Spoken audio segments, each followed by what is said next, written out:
Hey, deserving listeners, I thought I would read some patron emails. But before we do that, let's introduce the podcast. This podcast is called Psychology in Seattle. I'm your host, Dr. Kirk Honda. I'm a therapist and a professor. This first email is from a patron that I just got today. She is, I won't read the email, but I'll just summarize. I'm going to keep it anonymous. She's a therapist. She used to work as a professional dominatrix. When she was a dominatrix, it was completely legal. It was totally legit. And everything was on the up and up. And then she decided she wanted to be a therapist. So she went to grad school, and then she graduated. And as is typical to people soon after graduation, she worked at an agency, mental health agency. And she found it to be very exhausting work and not for her. So she now wants to go into private practice. But she also wants to become a certified sex therapist. But as she quits her job at the agency and goes into private practice, she knows that it's going to take her a while to build up her practice. And so at first, she's not going to have any money. And so she's thinking, well, how do I make money while I am building my practice? And one of the ways she knows how to make a lot of money in a short amount of time is to be a professional dominatrix. You know, she could be a waitress or something, but it's like when you earn 10 times as much at this other job that you're good at, why not just do that? And so she was asking me, is this ethical? Is it ethical for someone, a therapist, to also be a professional dominatrix? Well, I want you to think about that out there. Is it an ethical violation for a therapist to work as a professional dominatrix as well? Or to take it another level, for a therapist to also work as a sex worker or something? You know, one's legal, one is considered illegal in most situations.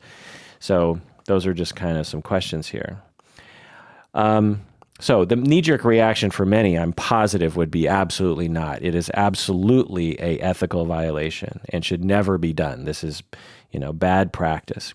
I was just at a conference recently, and so I'll just tell you what happened because I'm dying to vent about it.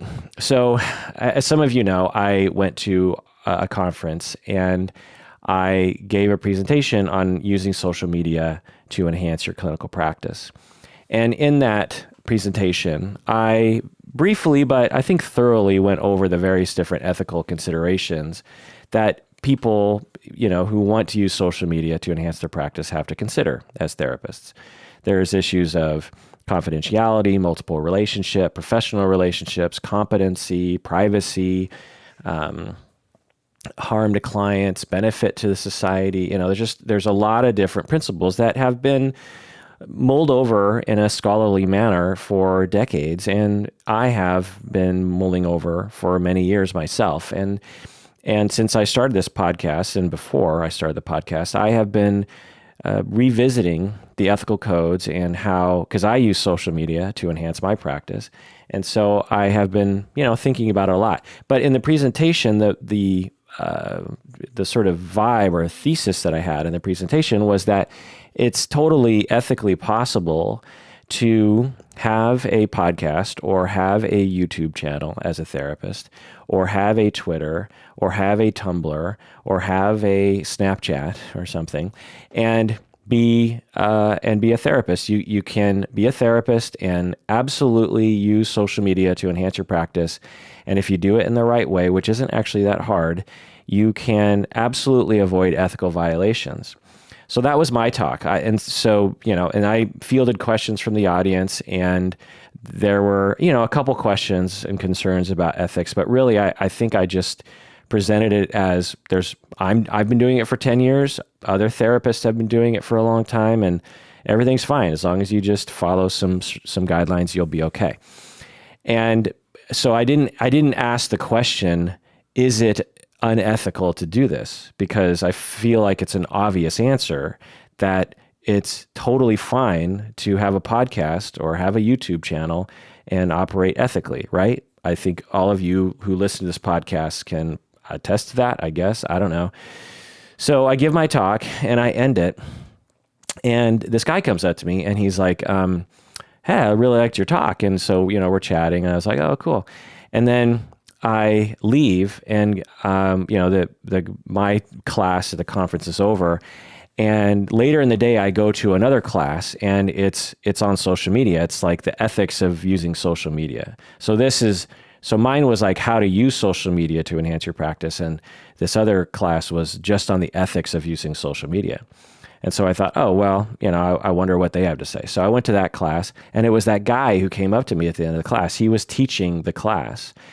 And I thought his talk, he had a very particular kind of slow but deliberate and thorough style of teaching, which took me a while to get used to, but I liked it eventually. But he opened it up to a discussion to the group at the end. He's like, let's talk about the ethics of using social media. And it was kind of broad. It was just like using social media at all, even for your own private uses, like your own private Twitter page or your own private Instagram feed or something.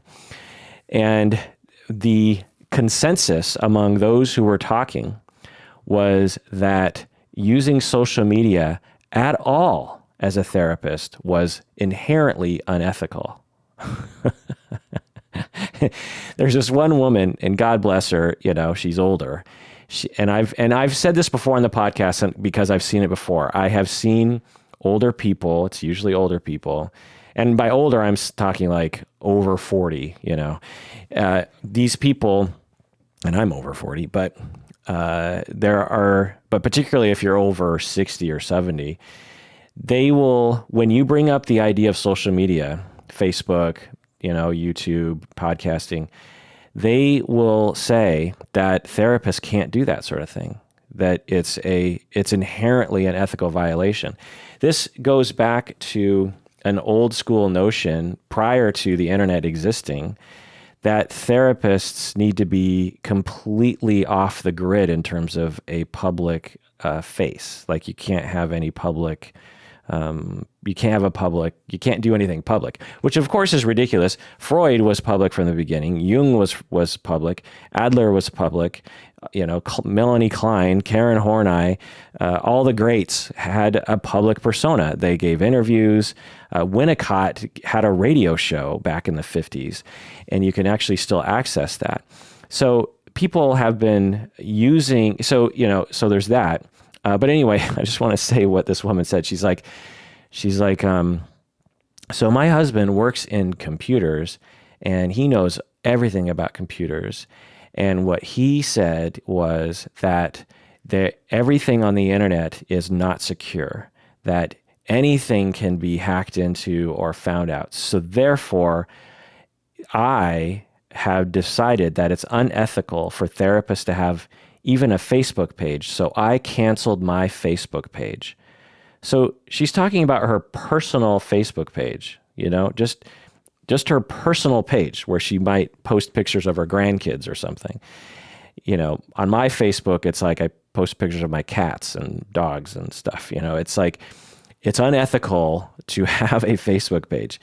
This is not the first time I've heard this. I've heard other therapists, in fact, professors, say the exact same thing. In fact, there was a professor, and I'm not going to name him because there are people who love this guy, who said in class, I wasn't a student, I was his, in essence, kind of a supervisor, but he told his students that it was unethical for therapists to have a personal Facebook page. And yet, I know he has a Facebook page.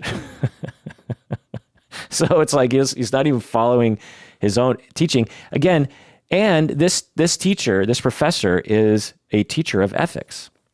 He teaches ethics at a university, and his position was it was unethical for a therapist to have a Facebook page.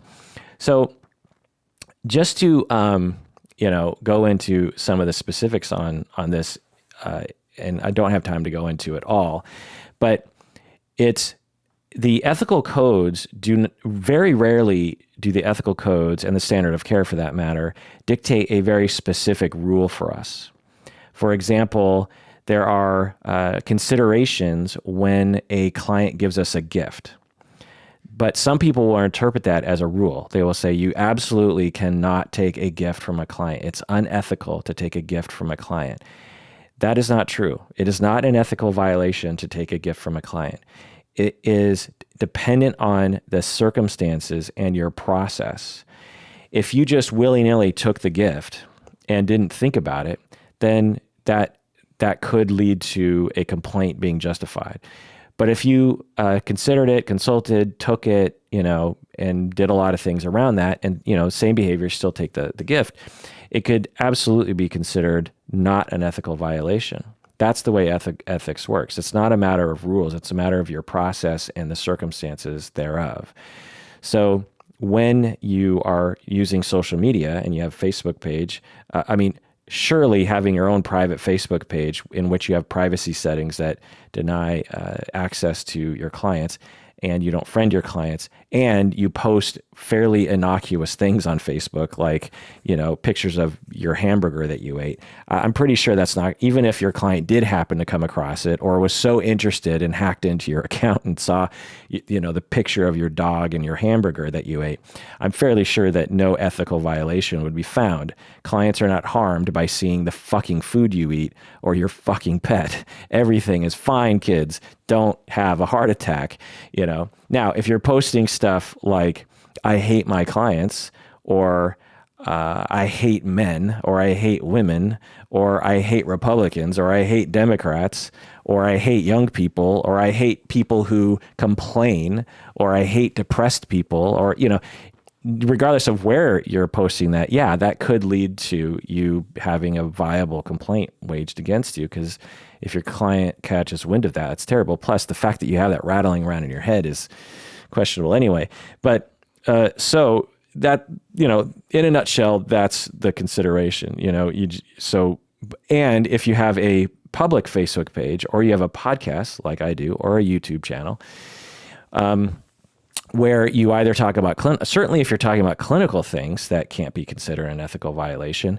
If you're a teacher, there are absolutely times when your college course will be videotaped and posted on YouTube. Well, is that an ethical violation? No. And even if you're just self-disclosing about something, like you're on Twitter and you're like, I hate drivers in Seattle, or, oh, the Seattle rain is really making me depressed this year or something. Like, that's all fine. It's not likely that that's going to harm one of your clients. Now, if it did harm one of your clients and you had a client that had a very specific issue that would be harmed by that, then you have to consider that. That's why it has to be case by case. You can't set a rule on this. Anyway, so can a therapist work as a professional dominatrix? And again, the community, as far as I can tell, would say no, because they don't even think it's okay for you to have a fucking Facebook page. Sorry for all the swearing.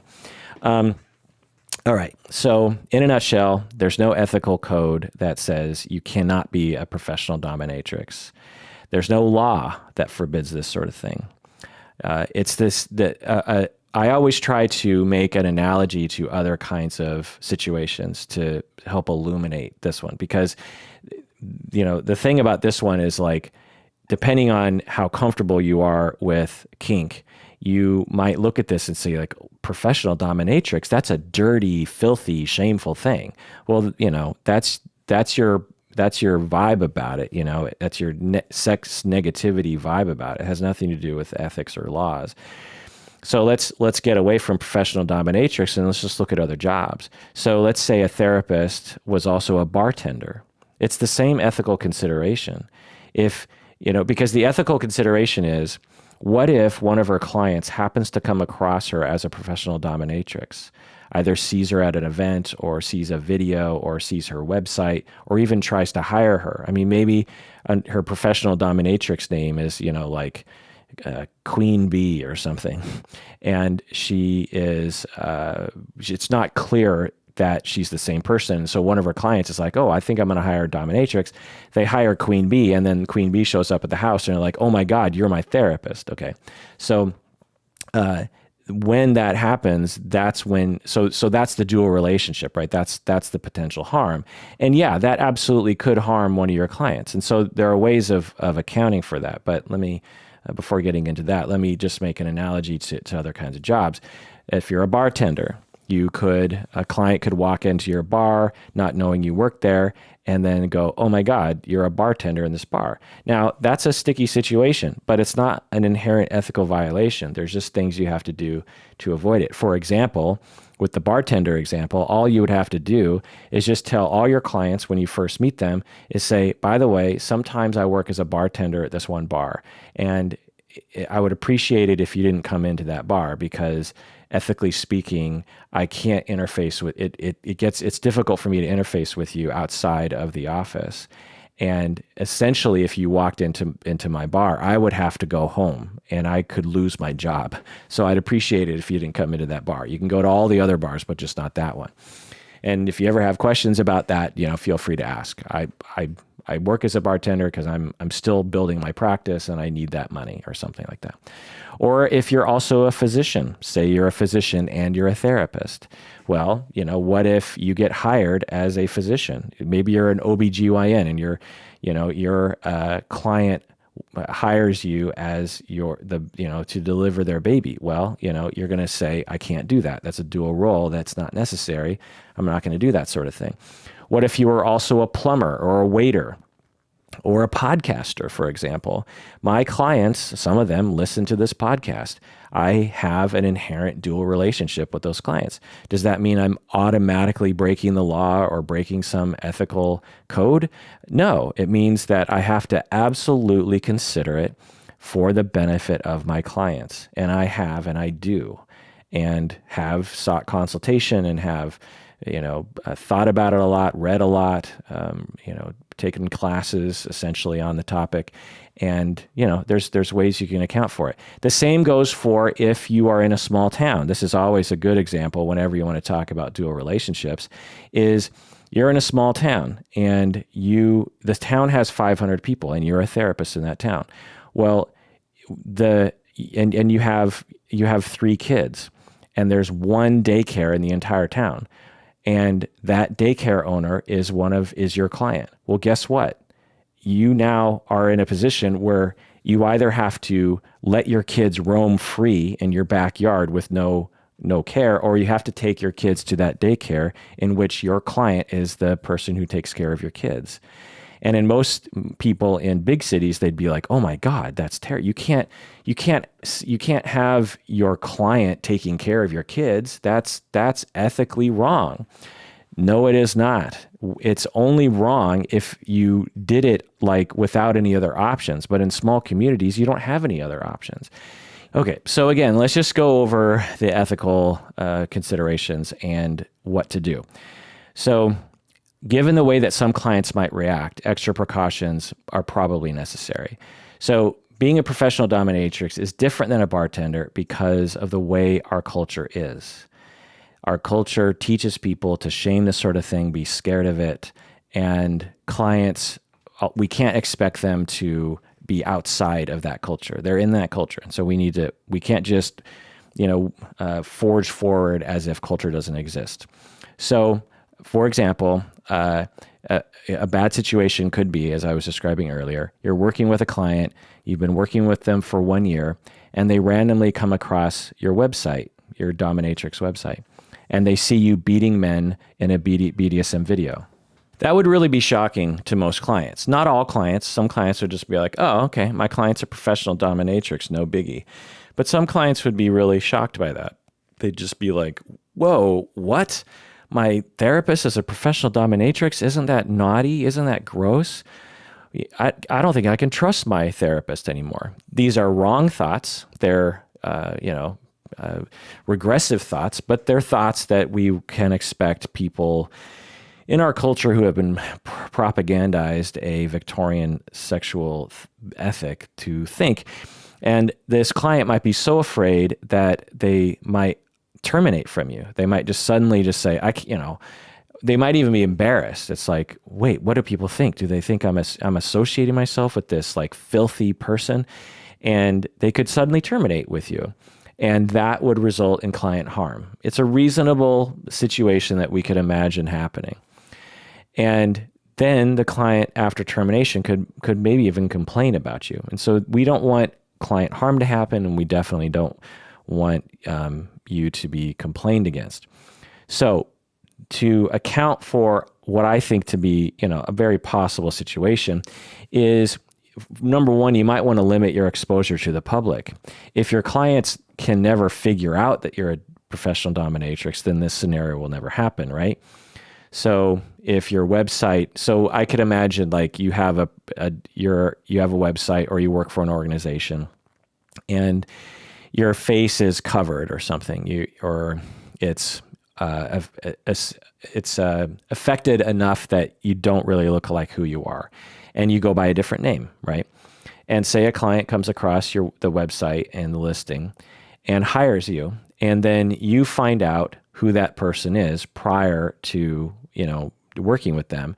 And you're like, oh, that's one of my clients. And so you tell your organization or whomever, and you just gently redirect them to a different professional dominatrix. You say, oh, I'm sorry, I'm all booked up, or I'm full, or I quit, or whatever. You just say that, and then the client never knows that was you. You also mentioned in your email about maybe doing movies, like videos and this sort of thing. And so that will increase the likelihood. Again, if you're wearing a mask, then not a problem. One of those like, I don't know, one of those masks that just goes over your eyes, like a superhero mask thingy. I don't know. I could imagine a dominatrix doing that, right? But if you needed to show your face, which again is totally fine, there might be ways of limiting that. Like maybe there's a paywall to the site, and so only people who pay get to see your face or something. I don't know. So there's probably practices that you can do within the dominatrix community that would limit the ability for clients to even know that it's you.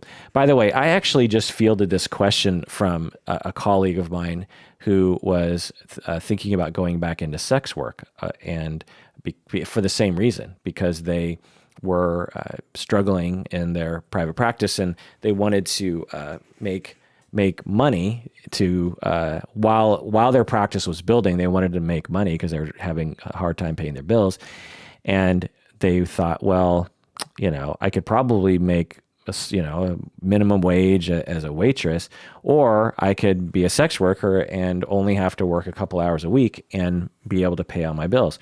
And so it's a similar kind of question. It's different though because it's as far as I understand, it's illegal. I don't know. Maybe there's a way to make it legal in Seattle. That's an area I don't know about. Anyway, so that's one thing is just try to limit your exposure to the public so that clients can never really even figure out who you are.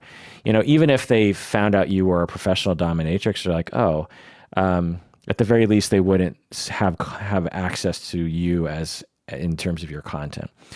Number 2 is getting extra consultation and documenting all that. Me and my consultant or supervisor discussed in this meeting, we discussed these 3 ethical principles and how we can account for potential client harm. And here is our procedure, and here is my policy, and da da da da. Number 3 is maybe something in your disclosure statement and informed consent form that explains this. Like this would be a way you could really account for any issues. If every time a client hired you, you said, so by the way, I'm a professional dominatrix. I do not mix these 2 professions. When I'm a therapist, I'm just a therapist. When I'm a dominatrix, I'm just a dominatrix. I will never blend the 2 professions with you, but I just wanted to let you know that I also have this other job, and I didn't want you to be shocked by it. And if you didn't want to work with me because of that, then that's okay. So if they have any questions, you can sort of do that. That's what I do with people about, my podcast. I say, so just let you know, I have a podcast and I'm on the internet giving talks about various different things.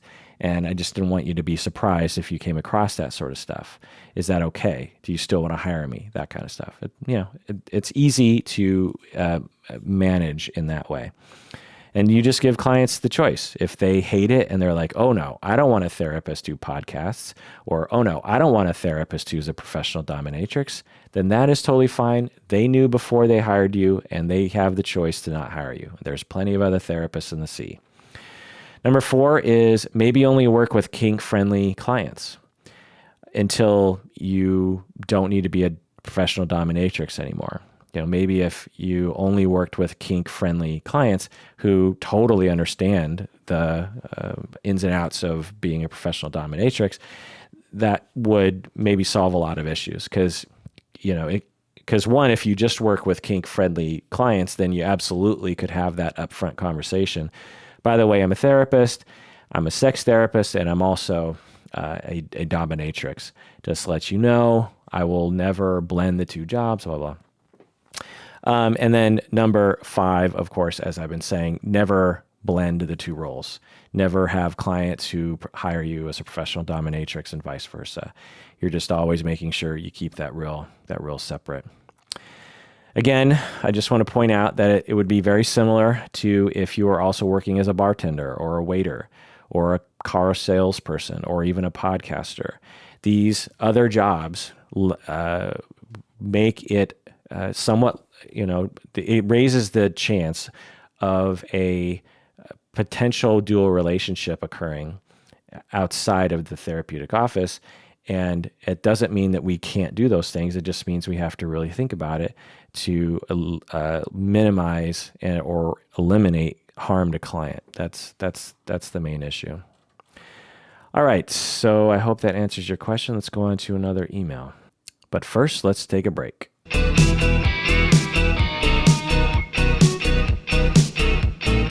All right, we're back from the break. If you haven't become a patron yet, do so now. Go to patreon.com and become like patron Adam from Tarrytown, New York, or Jennifer from Miami, Florida. Ooh, Miami, fancy. Samantha from Goleta, California. Alessa from Maryland, Rockville, Maryland.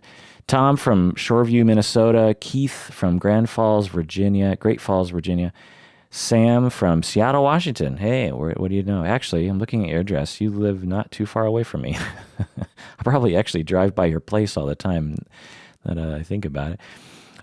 Ashley from Lake St. Louis, Missouri.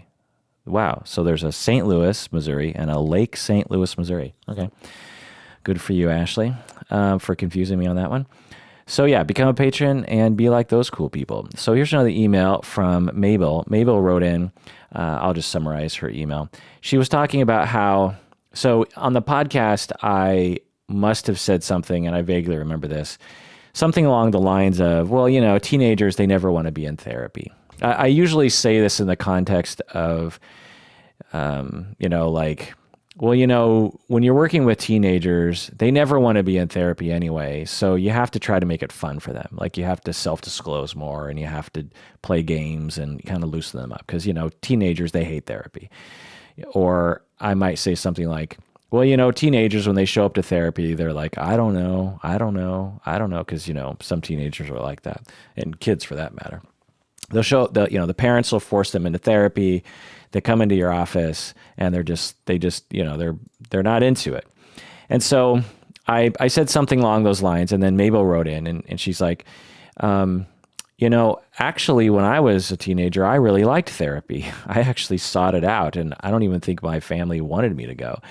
So I'm a little confused about your blanket generalization that teenagers don't like therapy. What's going on there? And she was absolutely right. When I do that, I am absolutely committing a mistake. There are plenty of teenagers who love to be in therapy, plenty. And I would say it's increasing over the years because of the destigmatization of therapy over the years and the liberalization of Seattle. And so there's plenty of teenagers in the Seattle area who love to be in therapy and who are doing so despite what their family wants them to do. I, early in my career, 20-some years ago, had a client who was gay and in the closet, and he would sneak out to be in therapy with me because he wanted to talk about coming out and the pressures of what it was like to be a gay man of color, a gay teen of color in the 90s. And so, absolutely. So, it's unfair that I do that. And honestly, I gave it some thought because I find this actually to be kind of a common trope among therapists. They will often refer to teens as universally hard to work with in therapy, or I mean no, that's not what I mean. What I mean to say is therapists will often overgeneralize that teenagers don't want to be in therapy. It's not all the time, of course, but the overgeneralization that I committed isn't just to me. There are other therapists who do this too. And so I thought about why us therapists would be that way, and I came up with the following 3 reasons. Number 1 is that teens often don't like therapy. So it's not uncommon for that to happen. There's any therapist who has worked with teenagers has had at least one client, if not several, where they're just sitting through an hour-long session, just staring at the clock while the kid refuses to talk with you and refuses to even play a game, refuses to talk about anything. You're bringing up Drake videos and they still don't want to talk. It's like there's no getting in, and it can be the longest hour. When I was early in my career, I couldn't really afford to terminate with clients because I needed the money. And so I would just endure those, or I needed the hours for internship or something. And so I would endure those sessions because, I needed that hour, I needed that paycheck. And whereas now, if I had even 5 minutes of an episode or of a session like that, I would immediately terminate, or I would, talk with them and the family about, so unless this turns around, I don't think either of us are actually doing any good here. So that's one reason, is that, it's a legitimate concern or experience for therapists. Number 2, some therapists like myself overgeneralize about these teens, and they never want to be in therapy because therapists are hurt and have been hurt by many teens who have refused to participate in therapy. So it's not just the fact that the therapists have experienced teens who have done this, but the therapists, such as myself, it can be very hurtful.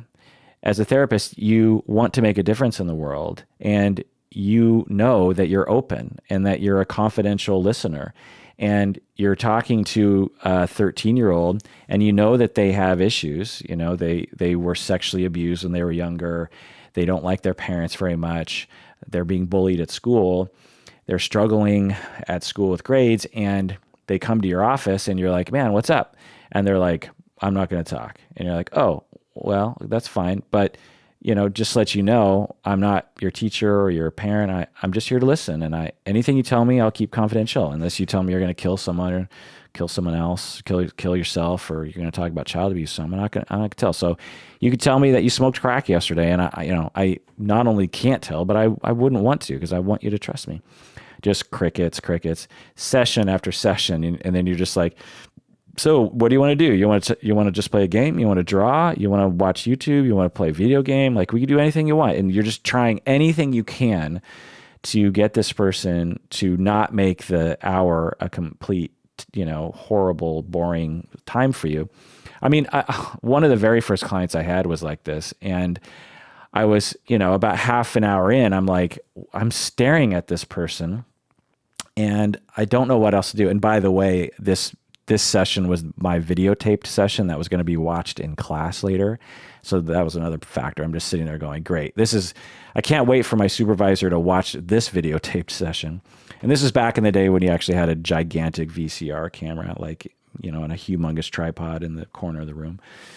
But anyway, so I halfway through this session of just staring at the client while they refused to engage with me at all, I just tried to find any book that had any reading material. And the only book that was on the shelf was this book called Where to Turn, which is this book that just has a bunch of referrals, 50 different chemical dependency agencies, 50 different domestic violence advocates, 50 different lawyers who work with, sexual abuse. And so it was just like a Rolodex book, and I'm just reading these names because it was I was so bored out of my mind. It's, so as therapists go through that experience, it can be real. It's not only just annoying, but it's also hurtful because I'm trying to help, and it feels like a rejection, right? It feels hurtful to me. It's like, how come you can't see me as the nice, confidential, good listener that I am? Why are you rejecting me? It feels rejecting. And of course, you figure that out and, say to yourself, has nothing to do with that. They're just suffering and they're shy or they have reasons not to trust me. So you don't personalize it that way. But you can't avoid it not hurting a little bit, especially when you're a young therapist. And when you feel hurt by that, then you want to strike back. And so one of the ways that therapists can strike back is to sort of overgeneralize and insult teenagers and essentially create an ageist insult. Number 3 is ageism. There is absolutely ageism in our society and in our industry against teenagers. We like to make fun of teenagers because we want to say that we're superior to them. So it's the same way in which white supremacists, when they feel insecure, they want to make fun of black people. It's the same way when heterosexual people are insecure and they feel like they need to attack a group of people, they will attack gay people. They'll say, oh, gay people are so this and so that, or, white supremacists, oh, black people, they're criminals and they're stupid and this sort of thing. When in reality, it's the white supremacist and the heterosexist who actually feels bad about themselves. Well, in the same way, when older people feel bad about themselves, they'll look to various different groups to attack. And one of the groups that is easily attackable is young people, millennials or whatever the next generation is. They're all stupid. They're all looking at their screens all the time. And, they're dumb these days and they're entitled and, everyone gets a participation trophy. And, there's just these phrases that get thrown out, all black people are criminals and they don't know how to have cohesive families and they're inherently crazy and savage, or I don't know what the fuck people say. But anyway, there's just certain refrains that people say against teenagers. And one of the things that we might say is like, well, they're all terrible kids who don't want to be in therapy. They don't know the worth of therapy.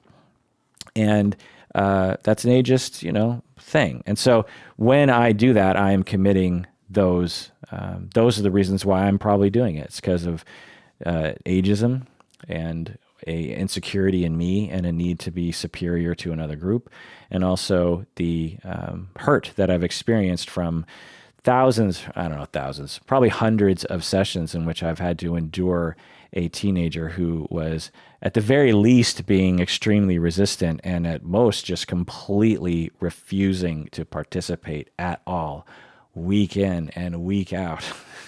It can be really hard. Again, particularly when you're first starting out and you need to have that hour.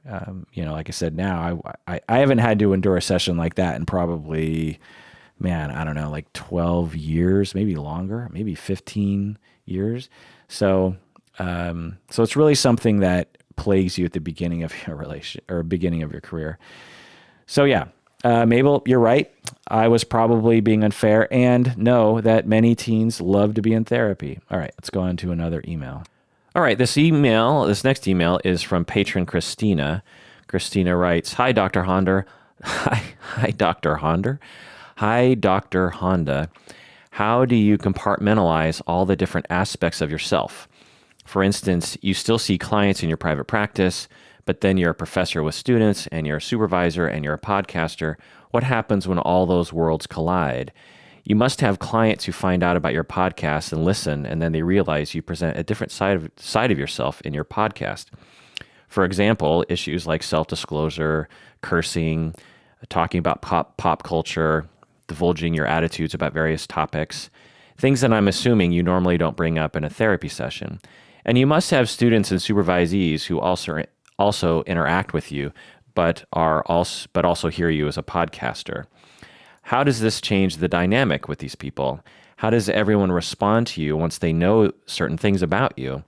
How do you respond differently within all of these roles you play in various people's lives? Do you think there are pitfalls to clients and students and to new therapists having access to another version of you? Do you even think of yourself as these distinct different people, or is it easy for you to slide from one role to the next? Also, which you is your favorite you? Therapist, professor, supervisor, or podcaster? End of email. Yeah, interesting question. I get this occasionally. I'll answer the last question first. I it's hard, you know, I think a cop-out answer that I'll give is that I can't really choose which is my favorite. Incidentally, I'm also in a band. I've been a musician for most of my life, and I've been in various different musical outfits, bands, and other kinds of like electronic situations, you know, session musician and all that kind of stuff. And I mean, I'm making it sound more glamorous and more better than I actually am. I'm just a guy in Seattle, just another dude in Seattle who plays in a band. It's pretty typical for Seattle dudes my age, particularly to be in a band. I'm currently in a band in which we cover. I wanted to perform the first Strokes album, Is This It, from 2001. The Strokes are one of my favorite bands, and I got a band together and we performed the first album, and I thought we pulled it off. I was probably the weakest link in the band. I was the singer. The rest of the band were fantastic musicians, just nailed every Strokes note, and the Strokes music is deceptively difficult. The first album's a little easier than the other albums, but anyway. And now we're actually going into Radiohead. Anyway, I'm saying this because I also have that role, right? And clients could conceivably come to those shows if they found out about it. I've had supervisees come to my shows. I make sure that I don't pressure them to come to my shows.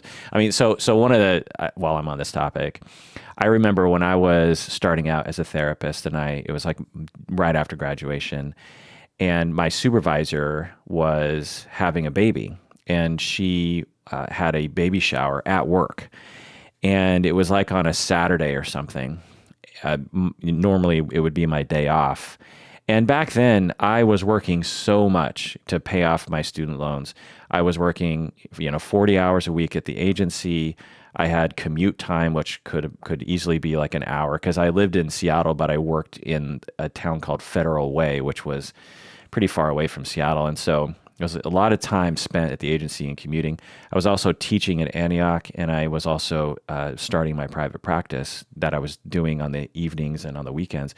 And so my day off was pretty precious to me, and she invited all of us to the baby shower. And actually, it's customary when you go to a baby shower that you bring a gift, right? And that was the other thing. I was dirt poor. Most of my money was just getting spent on interest alone on my loans and my credit card debt. It was a pretty bad situation for me. I pulled myself out of it because I worked 60, 70 hours a week, and my private practice was mainly what got me out of the hole. But anyway, at that time, things were pretty dire for me. And when she invited me to the baby shower, I didn't want to go. And I mean, I liked her as my supervisor. In fact, she's one of my favorite supervisors I've ever worked with. If you've listened to me talk about the various like 20 odd supervisors I've worked with, there's only like 2 or 3 that I enjoyed at all. The rest of them were either mediocre or abusive, but which is actually quite common when you talk to clinicians and they give you like a rundown of their different supervisors. There's a vast majority of them can be quite mediocre. Anyway, so when she invited me to the baby shower, because she was my boss, I felt like I had to go. And I remember thinking that this was essentially some kind of like HR violation to invite your subordinates to your own personal party and basically subtly force them to buy you a gift. And she's nice, and if she would have known that I didn't want to go, she absolutely would have not let me go, but I wasn't secure enough at that time to say no. And so ever since then, I've been, very aware of what I could do as a boss, just subtly, forcing people to do things. And so I never invite people who work under me as supervisees or students or employees to my live shows. For that reason, it's just like, do not feel like you have to come to these shows. Having said that, some of my supervisees and students will discover that I'm in a band or something, and they'll show up, and it's fun. Anyway, so I'm also a musician, and that's another role to sort of add on to this situation. So yeah, the cop out is I can't really decide between the different roles. I mean, being a therapist is so core to who I am. It's so gratifying to have I mean, I'm at the, I don't know, I'm at this stage of my career, I guess, where every session feels good to me. There were points in my career when I was working with, shall we say, a wider array of clients where I couldn't say that about every session. There were some sessions that were just like, oh, well, that was useless, or geez, I think I failed that one. Whereas today, I feel like every session, there is a significant amount of things happening. And I could never give that up. That's a incredibly important part of my life, and I hope to do that until the day I die. And the meaning of that is so huge to me. Being a professor, similar thing. The ability to reach out to a student, to help them develop, to make them feel safe, to challenge them, to see them grow, to support them, that's huge importance to me.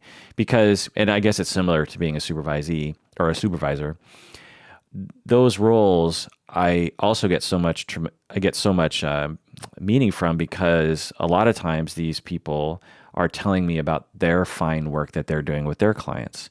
And all I can think about, although I probably should mention it more often, is how much they're helping the world. You know, they're doing that work with those clients, and they're working really hard to help these people, and I'm supporting that, and that is incredibly meaningful to me. There are aspects of being a professor that are definitely not my cup of tea. Again, I think I've talked about this before on the podcast. When you're a professor, people often just think you teach, because that's what when you say you're a teacher, you imagine that's what you do. You teach, right? Well, professors, by and large, do very little teaching, actually, in comparison to the amount of work they do for the organization, the university. I go to lots of meetings. I'm in charge of outcomes, so I basically do program evaluation or research for our program. I survey graduates and alumni and instructors. So I have to find out if the instructors in the program are happy with the program, for example. I survey new students about their experience going through admissions, and so I spend a good deal of time developing that outcomes program and facilitating it, because I have people who have to administer these instruments and data entry, and then I have to make sure that's all going well, and I have to sign time sheets, and I have to write the reports, and I have to report on the reports, and I have to help people understand what the reports mean, and blah blah blah. And you wouldn't imagine, if I said, well, I'm a professor, that I spend a lot of time with databases and report writing. You just don't imagine that, but I do. I spend it's year-round work. That, like I said, meetings, advising. I have a lot of students who are struggling. I had a couple students who failed a class last quarter, and so they reached out to me. They were actually accused of plagiarism. And so I had to deal with that. I had to look into it. Did they knowingly plagiarize? What's the consequence for that? Do I need to initiate a consequence? And then the emotional side of that, because the student is, humiliated and terrified that they're going to get kicked out of the program. And so that causes people to engage in a lot of defensiveness and a lot of frantic behavior. And so I have to manage all that emotionality and figure out, what should be done. And so again, if I said I was a professor, you wouldn't, unless you wouldn't picture that's what I do. In actuality, teaching this quarter, I'm only teaching 3 hours a week, which is actually about half the year. That's all I'm doing, is I just teach 3 hours a week.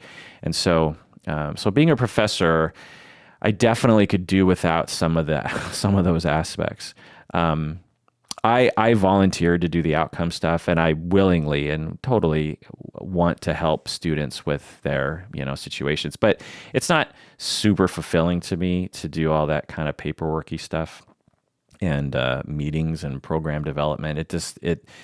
It's fine, but it's not as meaningful as being a therapist or a teacher or a supervisor.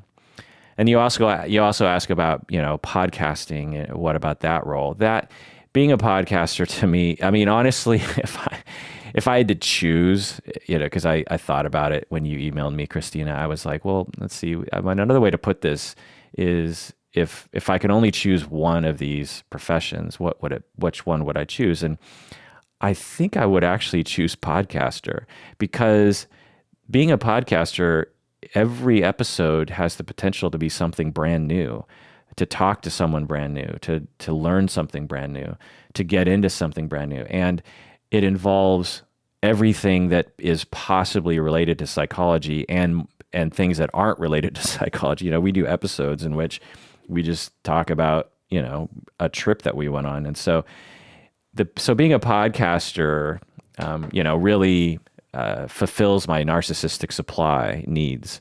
So there's that. Plus, just the fun involved and how variable it is. So maybe, but I don't know. That seems like a really terrible thing to say, or an inaccurate thing, I should say, because I couldn't give up being a therapist. So maybe if I had to choose, maybe I'd choose therapist. That would be my number one thing. Yeah. Anyway, so you also ask, so your main question is like, well, what happens when people find out about your different roles? A student listens to the podcast, or a student comes to my, live show or something, or a client hears about my podcast. And the answer to that is that the older I get and the more I progress through all the different roles that I'm in, the more all the roles start to merge together. So you mentioned cursing. You're just like, well, you curse on the podcast and you self-disclose in the podcast. And, is that a problem when your client might hear that? And the thing is I curse in session too. My potty mouth doesn't stop at certain roles. If the one place that my potty mouth for the most part gets cleaned up is when I'm with my parents. My parents, I grew up in a family where we never swore. It was a very clean, sort of wholesome house. And so my family doesn't swear very often. And so I try not to swear around them, but I still do. But anyway, my point is that I'm actually not that different in the different roles. The one thing that I am quite different, but I'm not different. I'm just in a different sort of mode, is when I'm with my clients, I am listening almost the whole time. I talk for sure. In fact, I sometimes might talk a little too much, but if you saw me in session, you would see the client talking and you would see me listening. And if I had anything to say in the best of, when I'm doing the best sort of therapy that I can provide, I'm barely talking at all. I'm reflecting very shortly. But when I do talk, I'll swear or I'll self-disclose. I don't have a problem with that. Whenever I self-disclose on the podcast, I always think, what if a client heard this? And I always will, I'll edit things out if I think that I shouldn't do that. Like, it might not be apparent to people listening to the podcast, but I would say, I don't know, 1 out of every 10 episodes, I will excise a good portion of the podcast just because it went into an area that I just don't want clients to hear, or I don't want anyone to hear, or I think I was being unreasonable.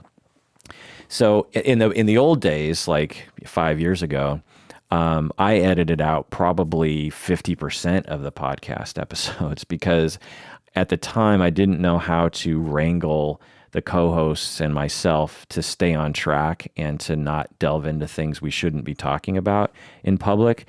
Whereas now, I'm after 10 years, I can edit as I go. In my head, I know what I should and shouldn't say, essentially. But sometimes that doesn't go well, and I'll take stuff out.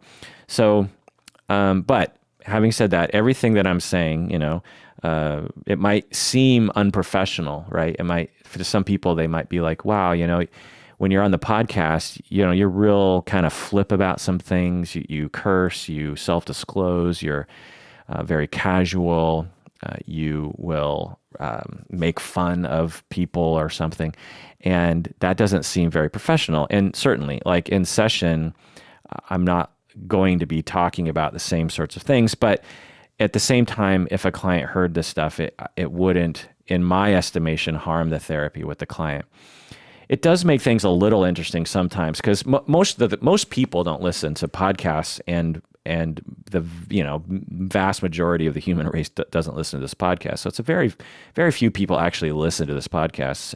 And the same goes for my clients, is that in fact, right now, I think only one of my clients listens to the podcast sometimes.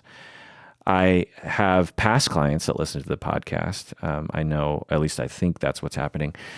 But in the past, I've had clients who were more involved with the podcast. Like I've had actually people reach out to me because of the podcast and hire me as a therapist, people who live in the area. And yeah, it's interesting because they'll come to session and they'll be like, so I listened to, your episode yesterday and you talked about this and that. And it throws me off a little bit because I have to think, oh, what have they absorbed about me and how did they absorb it? Because I wasn't there. When they were listening to the podcast, I'm not there witnessing or, monitoring how they're reacting to that episode. Because maybe they hated the episode and they were very upset at me during that episode. It's bound to happen. And it puts me off a little off kilter for sure, but it's not something that I can't account for in the session. I just monitor it, or just, how did you feel when you listened to that episode? Oh, I don't know. It was just interesting. So I guess to summarize, there's two answers. One is that the older I get, the more my roles become essentially the same thing. As a supervisor, I'm definitely similar to my podcast persona, and a teacher. So my teachings, the one thing that I'm probably the most different is when I'm a therapist. So when I'm a supervisor and I'm a teacher, I'm pretty casual, and in fact, I swear so much as a professor that last quarter, I announced to the class that I was trying to cut back, and so I told them to ding me every time that I swore last quarter. And so yeah, I'm pretty casual and pretty, I don't know. I go on rants when I'm a professor. I mean, I'm in charge and I have a lot of power as a professor, and so I can make people listen to me rant about whatever I want to. I try to limit it, but I'm sure the students don't enjoy those kinds of things all the time, but they don't seem to say anything. Although I did have a student come up to me after class last quarter, and he's like, I can tell you really like it when we have time in the class where we can just talk about whatever. I can't remember exactly what he said, but it was something along those lines. He's like, I can tell your favorite style of teaching is when you can just riff, when you can just improv teaching moments instead of having to follow a script. And although I don't necessarily agree with that, it apparently looked as though I was really enjoying myself, ranting and raving about whatever I was ranting and raving about. Having said that, as a therapist, I rant and rave too. If I have a client who is being, who works for Microsoft, for example, and is being made to work 60, 70 hours a week, and that's the culture at Microsoft. And in order for them to get ahead, that's what they have to do. And they just think it's normal, and, a deadline is coming up and that's just what they're going to do. And so I'll go on a rant about how this country is founded there were major movements in this country that were decided upon the people, and politicians eventually came around, that labor has to be protected and that our well-being depends on us having a work-life balance that in the Seattle area and the tech industry in particular seems to be completely avoided and not paid attention to. The notion for some people working in Seattle that they just work 40 hours a week is absurd to them. They're just like, no, that wouldn't work. I'd get fired, And that is very upsetting to me, that the capitalists somehow tricked everybody into believing that labor laws and the 40-hour work week was something to be ignored, and that you could live a healthy life and work 60 hours a week. And I'm here to tell you, you can't. You cannot live a healthy life and work 60 hours a week consistently. It's just not going to work. Now, like I was said, when I first started as a therapist, I did that, but it was only for a couple years, and it was something I needed to do. Anyway, so I'll rant and rave about that. I've ranted and raved about that very topic with a number of my clients, because I have a lot of clients over the years who are in that situation. So I don't know if that answers your question, really. Let's see. What other questions did you have here? Does it change the dynamic? Yeah, kind of, but not really. How does everyone respond? Yeah, some people will respond a little weird. Like, see, the thing about being a podcaster is you never know who's listening to your podcast. Someone could be sitting next to you on the bus, and they could be, your biggest fan, and you wouldn't know. You would get on the bus and you'd sit down next to this person, and they know so much about you, and you don't even know that they even know who you are. And that's an exaggerated example, but it's similar. Like, I'll be in the elevator at my university, and a student will just turn to me. I assume they're a student. I don't even know who they are, and they'll be like, "Hey, I listened to your episode yesterday," or "Hey, I'm a big fan of the podcast," and I'll be like, "Huh?" And it's a very strange. It's gratifying to know that people are listening, but it's also disarming to me. It's sort of anxiety provoking to me, because I'm just like, oh crap, do they hate me? It's just like, it's like going from complete privacy. You're in an elevator with someone, and it's just like, you just have this assumption, like, you don't know me and I don't know you, and we don't know anything about each other. And I go from that mindset, which is, a typical, normal, rational mindset to walk through the world in. I go from that to suddenly they might know things about me that I don't know about myself that I forgot, and just boom, like, so all of a sudden it's like, boom, this person knows a lot about me. And so, like I said, it's fine, but it's also, it changes the dynamic, suddenly I'm like, oh, cool, and I have to, I don't know, I feel like I have to, honor them somehow, and I never know how to do that. I feel like I should thank them. Thanks for listening, or I don't know, maybe I should just say that. But anyway, the point is that when I have a student or a client who says, "Oh, I listened to your podcast," yeah, it does change things a little bit, but I don't really think that it harms anything. In fact, you could argue it enhances things, especially for my supervisees and students. For some of my students, I actually assign podcast episodes. Like, I'm teaching a class next quarter in which I'm going to lecture about projective identification, and so I should just assign, the episodes that I've done on projective identification. I usually say you don't have to listen to it, because not everyone has a sort of stomach for that kind of thing, to where you put earbuds in and listen for an hour. So I don't assign that, but I say, if you want to do that, it's a good way to learn. It's probably better to do it. You probably learn more listening to this podcast than reading the book chapter on, projective identification. It's just my opinion. But really, the most important point that I probably should make is that when people start out in this profession of psychotherapy, they tend to, including myself, think that therapists need to be a particular sort of person, a very uptight person, a very non-reactive or robotic is my word that I would put. Of course, that's not the way I saw it when I first started out. And in reality, the vast majority of therapists that I know, once they're 20 years into their career like I am, they are very natural as a therapist. They're not robotic. They're real. They're genuine. They're in the room. They're reactive. The difference is that over time, you learn what sort of reactions are okay and what sort of reactions are probably not helpful.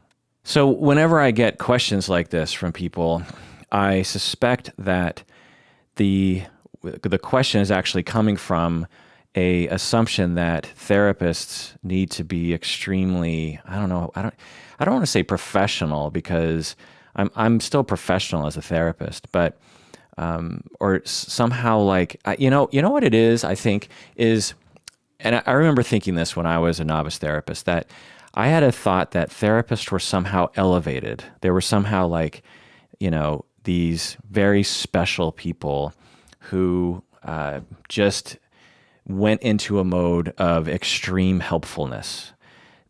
Or technique or something, like Fritz Perls would enter into this world of like, okay, now I am Gestalt therapist, or Carl Rogers would step into this role of now I'm going to be unconditionally positive regardee.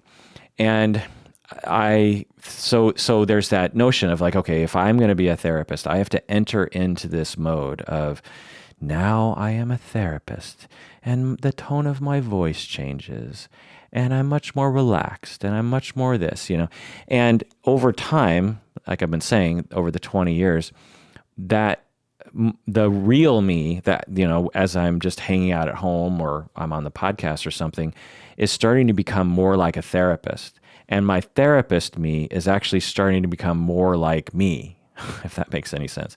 And so I'm before, when I was starting out, it's probable that I wasn't as good of a listener as I am today in my general life. And so, that's my real self, or my, casual self, becoming a better listener, more empathetic. I often talk about how, or I hope I've talked about this before, I know I've talked about it with students, that the best way you can be a therapist, one of the best things you can do, is not just try to have empathy for everybody, but actually have in your heart empathy for everyone. People that you would normally not have any empathy for or any compassion for. Like if you're a Democrat, Donald Trump or Brett Kavanaugh, actually having in your heart love for these people. And I'm not talking about like pity. I'm not saying, oh, yeah, I feel bad for them. No, I'm talking about actual compassion for them, actual compassion for Charles Manson, for example. And as a therapist, I trained myself to do that, not through beating myself into submission, but finding things that I can connect to everyone about, that I can have compassion for everyone about. Charles Manson was suffering greatly. And when I think about that, I feel bad for him. Now, I'm not saying that these people should be, allowed to do bad things to people. That's not what I'm saying. But having actual compassion is one of the best things you can do as a therapist. It makes things so much easier. You have much less countertransference. It erases probably 95% of harmful countertransference, because a lot of harmful countertransference comes from this struggle inside of you when you hate your client and you're trying to stop yourself from hating your client. And that usually takes a huge toll. But also, obviously, the treatment is going to suffer when you hate your client or you can't connect to them. And their relationship is going to suffer, which is the most important thing for therapy outcomes. And so I did that not because, I probably did that partially because I just thought it was a good idea in life. I think it's a moral position to take, that everyone has something that we can have compassion for, and that empathy to everyone is the best way to live, I think, for me and others. And so, I had that ethic or that moral in my personal life, but I was much more. I thought it was much more important as a therapist to have that point of view. That completely bled into my personal life. Donald Trump isn't my client, right? And yet I can empathize with him, and so that's those two selves coming together, my casual self and my therapist self influencing each other to the point after 20 some years where they're the same thing now. I can't differentiate between my therapist self and me self. And so I think that, I hope that answers the question, is that being a therapist can mean you can be quite casual. I mean, someone to, in fact, you could argue the best sort of persona you can have is one of is quite casual, unless you're the sort of therapist that doesn't want to do that, which is totally fine. I like to think about Irvin Yalom, if you know him. I have a strong suspicion that when he works with his clients, he doesn't change who he is. I have a feeling he's just him, right? And he's similar to me in that, I mean, he's much more famous, but he has a book, a memoir. He has many books that he completely self-discloses from beginning to end. Some very difficult things in his life, his conflict with his wife, growing up as a kid. He's self-disclosed, and he's still a therapist and a supervisor, and he used to be an instructor. And so he seems to be nailing it pretty well. And I'm sure his clients aren't harmed. He's been in documentaries talking about his personal life. And so I just think that when you're starting out as a therapist, you just have this assumption that things need to be very compartmentalized, and they don't really have to be. You have to think about it, obviously. And maybe one piece of advice is, until you know how to decompartmentalize yourselves in a way that won't harm your clients, you should probably keep things compartmentalized. So, yeah. So, hope that answers your question, Christina. Thanks for asking. All right, let's just adjourn there. That's that episode in which I rambled about various different things. I hope it was worth your time. That is it. Thanks for joining me. Please take care of yourself because you deserve it. You really do.